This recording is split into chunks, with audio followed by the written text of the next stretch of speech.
Қайырлы күн оқушылар, бүгін бізде оқу және тіл дамыту сабағы. Біз оқу және тіл дамыту сабағынан Шәкәрім Құдайбердіұлының шығармаларымен, өмірімен таныстық. Шәкәрім Құдайбердіұлы кім дегенде, бізде Шәкәрім Құдайбердіұлы ақын, аудармашы, композитор, жаз келер деген өлеңін оқыдық. Жаз келер өлеңінде жайма шуақ жаз мезгілін, соншама жаз мезгілінің адамдарға қандай көңіл күй сыйлайтынын бейнелейді. Онымен қатар адамдық борышың деген өлеңінде ақын өмірге адам болып келгесін еңбектеніп, талаптанып, алдыға ұмтылу керек дейді.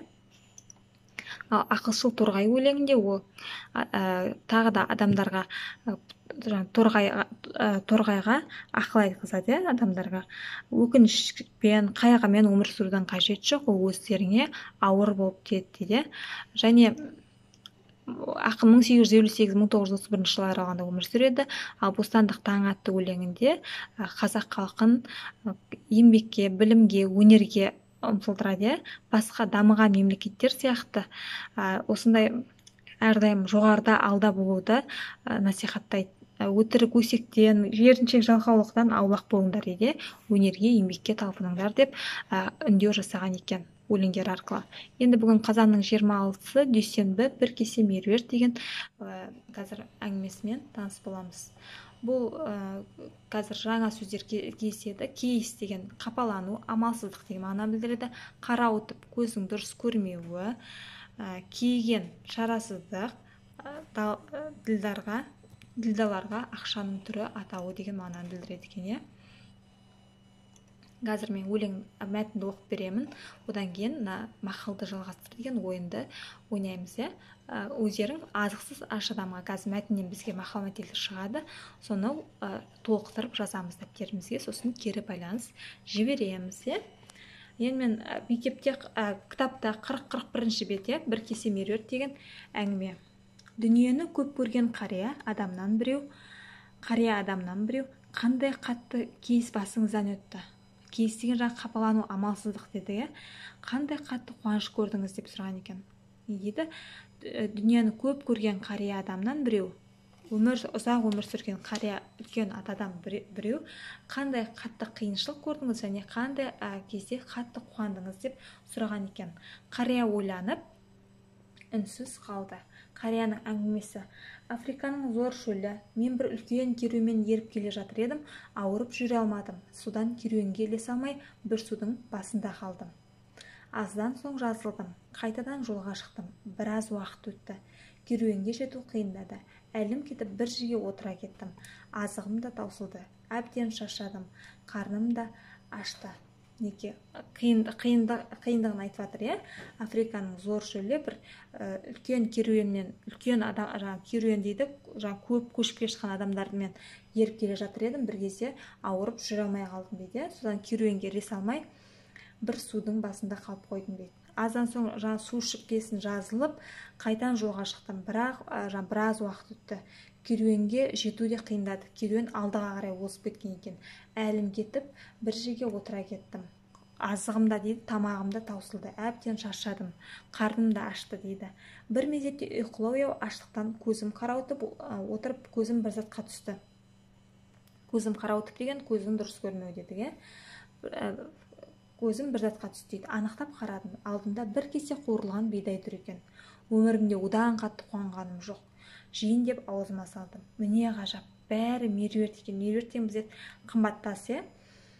Өмірімде одан қатты киіген емеспін. Одан қатты шарасыздық көрген емеспін дейді. Қайтерімді білмей тұрып қалдым. Қасындағы құмға қарадым. Құмнан бір киімнің етегі шығып жатқанын көрдім. Құмды сәл аштым. Менде бір сорлы өзін құмға көміпті. Ол өлер алдында тағарға таяғымен мынандай деп жазыпты. Жаңа айттық, азықсыз аш адамға ат басында алтыннан түк пайда жоқ.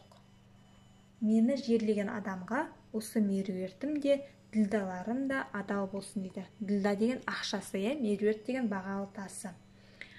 Біз осы күнге дейін ертегі өттік, алдында бай мен кедейді.